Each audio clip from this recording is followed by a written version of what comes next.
ഞങ്ങൾ ഇന്ന് നിങ്ങളെ കാണാൻ തീരുമാനിച്ചത് തീരദേശ ഹൈവേ സംബന്ധിച്ച് UDF ഒരു കമ്മിറ്റിയെ നിയോഗിച്ചിരുന്നു. ശ്രീ ഷിബു ബേബി ജോൺ കൺവീനറായിട്ടുള്ള ആ കമ്മിറ്റി UDFിൽ ആ റിപ്പോർട്ട് സമർപ്പിച്ചു. അവർ കേരളത്തിൻ്റെ വിവിധ ഭാഗങ്ങളിൽ പബ്ലിക് ഹിയറിംഗ് നടത്തിയും സിറ്റിംഗ് നടത്തിയും ജനങ്ങളിൽ നിന്നും എക്സ്പേർട്ടുകളിൽ നിന്നുള്ള വിശദാംശങ്ങൾ തേടിയിട്ടാണ് സമഗ്രമായൊരു റിപ്പോർട്ടാണ് UDFിന് സമർപ്പിച്ചത്. UDF അത് വളരെ വിശദമായി ചർച്ച ചെയ്തു. ആ ചർച്ച ചെയ്തതിൻ്റെ അടിസ്ഥാനത്തിലുള്ള കാര്യങ്ങളാണ് ഞങ്ങൾ നിങ്ങളുടെ ശ്രദ്ധയിൽപ്പെടുത്താൻ ആഗ്രഹിക്കുന്നത്. ഒന്നാമത്തെ ഒരു പ്രശ്നം ഉയരുന്നത്, ഇതൊരു സമഗ്രമായ ഒരു പദ്ധതിയുടെ അടിസ്ഥാനത്തിൽ തയ്യാറാക്കിയിരിക്കുന്ന ഒരു പ്രോജക്റ്റ് അല്ല. ഒരു ഡീറ്റെയിൽഡ് പ്രോജക്റ്റ് റിപ്പോർട്ട് പോലും ഇല്ല. DPR പോലും തീരദേശ ഹൈവേക്കില്ല. ഇത് വളരെ പാരിസ്ഥിതികമായി സെൻസിറ്റീവായൊരു പ്രദേശത്തുകൂടിയാണ് ഇത് പോകുന്നത്. പാരിസ്ഥിതിക ആഘാത പഠനമോ സാമൂഹ്യ ആഘാത പഠനമോ നടന്നിട്ടില്ല. സമൂഹത്തിൻ്റെ ഏറ്റവും പിന്നോക്കം നിൽക്കുന്ന ജനവിഭാഗങ്ങൾ താമസിക്കുന്ന പ്രദേശത്ത് അവരുടെ ജീവിതത്തിൽ വരുത്താൻ പോകുന്ന സോഷ്യൽ ഇമ്പാക്റ്റ് എന്താണ് എന്ന് ഒരു പരിശോധനയും നടത്തിയിട്ടില്ല. മാത്രമല്ല, ഇപ്പോൾ ഒരു ഹൈവേയുടെ നിർമ്മാണ പ്രവർത്തനം നടന്നുകൊണ്ടിരിക്കുകയാണ്, NH66. അത് തന്നെ നമുക്ക് അനിവാര്യമായ ഒന്നാണ്, നമുക്കത് വേണം, നിർബന്ധമായി വേണം, നമ്മളെല്ലാം അതിന് പിന്തുണ കൊടുക്കുന്ന. പക്ഷേ അത് തന്നെ ഉണ്ടാക്കുന്ന പാരിസ്ഥിതികമായ പ്രശ്നങ്ങൾ ധാരാളമാണ്. ഈ പല സ്ഥലത്തും ഈ ഇപ്പോഴത്തെ NH66 പോകുന്നത് തന്നെ തീരപ്രദേശത്ത് കൂടിയാണ്. അതായത് 50 മീറ്റർ ഇപ്പോഴും തീരപ്രദേശത്ത് നിന്ന് 50 മീറ്റർ അകലെ ഈ NH66 പോകുന്ന സ്ഥലമുണ്ട്. 15 കിലോമീറ്റർ വരെ ഉള്ള ദൂരത്താണ്, 50 മീറ്റർ മുതൽ 15 കിലോമീറ്റർ വരെയുള്ള ദൂരത്താണ് നിലവിലുള്ള NH66 പോകുന്നത്. അതിൻ്റെ ഇടയിൽ കൊണ്ടുപോയിട്ട് വീണ്ടും ഒരു തീരദേശ ഹൈവേ എന്നത് ഒരാവശ്യമുള്ള ഒരു കാര്യമല്ല യഥാർത്ഥത്തിൽ. ടൂറിസം വികസനത്തിന് എന്നാണ് പറയുന്നത്. പക്ഷേ ഞങ്ങൾ UDFിനെ സംബന്ധിച്ചിടത്തോളം വികസനത്തിന് ഞങ്ങൾ എതിരല്ല. പക്ഷേ ഇന്നത്തെ കാലത്ത് വളരെ ഗൗരവത്തോടു കൂടി മാത്രമേ ഇത് നമുക്ക് കണക്കാക്കാൻ പാടുള്ളൂ. ഇങ്ങനെ ഇപ്പം നമുക്കറിയാം, കിഴക്കൻ പ്രദേശം മുഴുവൻ വന നിയമവുമായിട്ട് ബന്ധപ്പെട്ട് കിടക്കുന്നു. ഇടനാടുകളിൽ നമ്മുടെ പാടം നികത്തൽ, വയൽ നികത്തൽ നിയമത്തിൻ്റെ ഭാഗമാണ്. തീരപ്രദേശത്ത് തീര പരിപാലന നിയമമാണ്. വളരെ കുറച്ച് ഭൂമി മാത്രമേ കേരളത്തിലുള്ളൂ. അതിൻ്റെ ഇടയിൽ ഈ ഹൈവേ പോകുന്നു, റെയിൽ പോകുന്നു, ഇപ്പോൾ റെയിലിൻ്റെ ഒരു വികസനം വരുന്നു. ഇനി വീണ്ടും തീരദേശപാത എന്ന് പറഞ്ഞ് ഈ കുടിയൊഴിപ്പിക്കൽ നടത്തിയാൽ സാധാരണക്കാരായ ഈ ആളുകൾ, കുടിയൊഴിപ്പിക്കപ്പെടുന്ന ആളുകൾക്ക് ലഭ്യമായ ഭൂമി പോലും കേരളത്തിലുണ്ടാവില്ല. മറ്റൊരു നാലാമത്തെ പ്രധാനപ്പെട്ട പ്രശ്നം എന്ന് വെച്ച് കഴിഞ്ഞാൽ, ഇതിൻ്റെ പാരിസ്ഥിതികമായ ആഘാതം വളരെ വലുതാണ്. ഒന്ന്, തീരപ്രദേശം തീരശോഷണം നേരിടുന്ന ഒരു കാലഘട്ടമാണ്. കേരളത്തിലെ 590 കിലോമീറ്റർ തീരദേശത്ത് 63% പ്രദേശവും ഹൈ റിസ്കി ഏരിയയാണ്, വലിയ പ്രശ്നമുള്ള സ്ഥലമാണ്.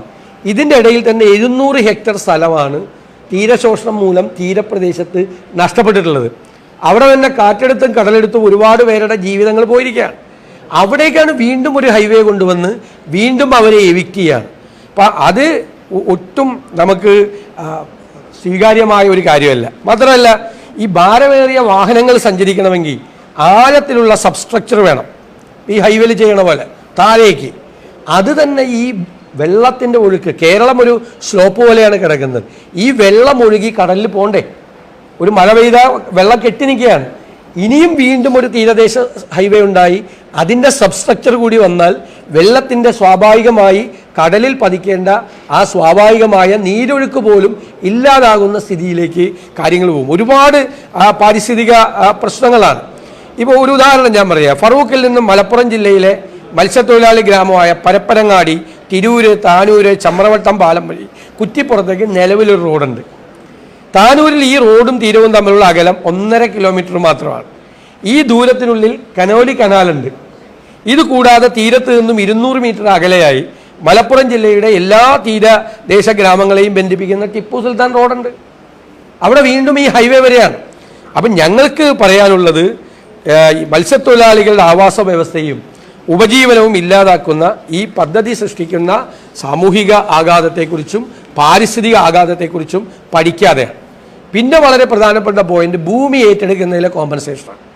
2013 right to fair compensation act വഴി ഭൂമി എടുക്കുമെന്നാണ് ആദ്യം അറിയിച്ചിരുന്നതെങ്കിലും ഇപ്പോൾ പറയുന്നത് സെക്ഷൻ 108 പ്രകാരം ഭൂമി വിട്ടു നൽകണം എന്നാണ്. അതിനകത്ത് ഒരു കള്ളത്തരമുണ്ട്, കബളിപ്പിക്കലുണ്ട് യഥാർത്ഥത്തിൽ. അത് വച്ച് യഥാർത്ഥത്തിൽ 600 ചതുരശ്ര അടിയുള്ള കുടിയിറക്കപ്പെടുന്നവർക്ക് 600 ചതുരശ്ര അടിയുള്ള ഫ്ലാറ്റോ 13 ലക്ഷം രൂപയോ നൽകുമെന്നാണ് പറയുന്നത്. അത് റൈറ്റ് ടു കോമ്പൻസേഷൻ ആക്ടിൻ്റെ പരിധിയിലൊന്നും വരുന്നതല്ല. റൈറ്റ് ടു ഫെയർ കോമ്പൻസേഷൻ ആക്ടിൽ ഭൂമിക്ക് സ്ഥലമെടുത്തുകൊണ്ടാണ് ഹൈവേയുടെ ഭൂമി കിട്ടാൻ കാരണം. അപ്പോൾ ഈ ഹൈവേയുടെ ഭൂമി റൈറ്റ് ടു ഫെയർ കോമ്പൻസേഷൻ ആക്ടിൽ എടുക്കുകയും അതിൻ്റെ 1/3 പോലും തുക കോമ്പൻസേഷൻ വരാത്ത രീതിയിൽ ഈ തീരപ്രദേശത്തെ പാവങ്ങളുടെ ഭൂമി എടുക്കുകയും ചെയ്യുന്ന എന്ത് ന്യായമാണ്? രണ്ട് പന്തിയാണ്. ഒരു പന്തിയിൽ തന്നെ 2 രീതിയിലാണ് ചെയ്യുന്നത്. തൊട്ടപ്പുറത്ത് right to fair compensation act അനുസരിച്ച് വലിയ തുക കൊടുത്ത് ഒരു പാക്കേജിൻ്റെ അടിസ്ഥാനത്തിൽ സ്ഥലം എടുത്തു. മറ്റേടത്ത് ചെന്ന് കഴിഞ്ഞപ്പോൾ നിങ്ങൾക്ക് 13 ലക്ഷം രൂപയെ അല്ലെങ്കിൽ 600 സ്ക്വയർ ഫീറ്റ് ഉള്ള ഒരു ഫ്ലാറ്റും തരാം എന്ന് പറയുന്നത് അന്യായമാണ്. മത്സ്യത്തൊഴിലാളികളോട് കാണിക്കുന്ന അന്യായമാണ്. ഞങ്ങൾക്ക് പറയാനുള്ളത്, ഞങ്ങൾക്ക് ഓൾട്ടർനേറ്റീവ് ഉണ്ട്. അതായത് മത്സ്യത്തൊഴിലാളികൾ താമസിക്കുന്ന ഈ പ്രദേശങ്ങൾക്ക് സുസ്ഥിര വികസന പ്രവർത്തനങ്ങൾ നടത്തണം. അവിടെയുള്ള റോഡുകൾ, നിലവിലുള്ള റോഡുകൾ ഡെവലപ്പ് ചെയ്യണം. എന്നിട്ട് NH66 കണക്ഷൻ കൊടുക്കണം. ഇപ്പോൾ നിലവിലുള്ള, ഞാൻ പറഞ്ഞല്ലോ, 50 മീറ്റർ മുതൽ തീരപ്രദേശത്ത് നിന്ന് 15 കിലോമീറ്റർ ദൂരം വരെയാണ് ഈ ഹൈവേ പോകുന്നത്. പല സ്ഥലത്തും ആലപ്പുഴ ജില്ലയിലൊക്കെ ശരിക്കും തീരപ്രദേശത്തൂടെയാണ് പോകുന്നത്, അല്ലേ? കൊല്ലം, ആലപ്പുഴ, എറണാകുളം ഒക്കെ തീരപ്രദേശമായിട്ട് 1-2 കിലോമീറ്ററാണ് വ്യത്യാസമുള്ളത്. അതിൻ്റെ ഇടയിൽ വീണ്ടും കൊണ്ടുവന്നൊരു ഹൈവേ പണിയാണ്. അപ്പം നിലവിലുള്ള NH66 കണക്ടിവിറ്റിയാണ് തീരപ്രദേശത്ത് വേണ്ടത്. അപ്പോൾ ടൂറിസം ഡെവലപ്പ് ചെയ്യും, മത്സ്യ ഉൽപ്പന്നങ്ങൾ മാർക്കറ്റിൽ എത്തിക്കാൻ എളുപ്പത്തിൽ സാധിക്കുകയും ചെയ്യും. അതായിരിക്കണം നല്ല ഓൾട്ടർനേറ്റീവ്. പിന്നൊന്ന്, 3 പതിറ്റാണ്ടായി കോടികൾ ചെലവഴിച്ചിട്ടും പൂർത്തിയാക്കാത്ത ദേശീയ ജലപാത വികസനം.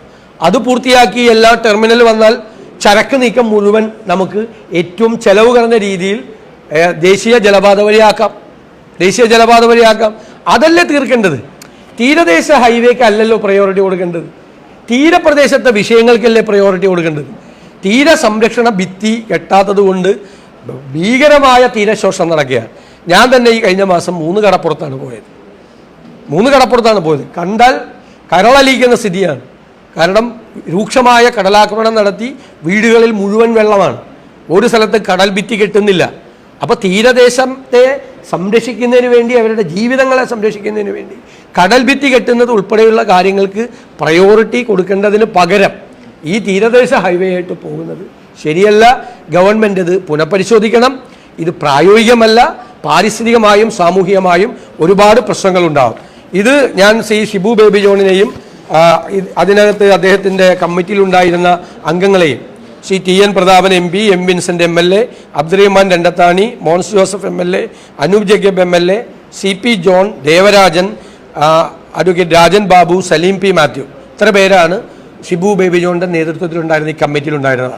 അവർ ചെയ്ത വളരെ സമഗ്രമായി ഇത് പഠിച്ച് പബ്ലിക് ഹിയറിംഗ് നടത്തി എല്ലാവരിൽ നിന്നും വിവരം ശേഖരിച്ച് നല്ലൊരു റിപ്പോർട്ടാണ് തന്നിരിക്കുന്നത്. ഞാൻ ഷിബു ബേബി ജോണിനെയും സഹപ്രവർത്തകരെയും ഇക്കാര്യത്തിൽ പ്രത്യേകമായി ഞാൻ അഭിനന്ദിക്കാം.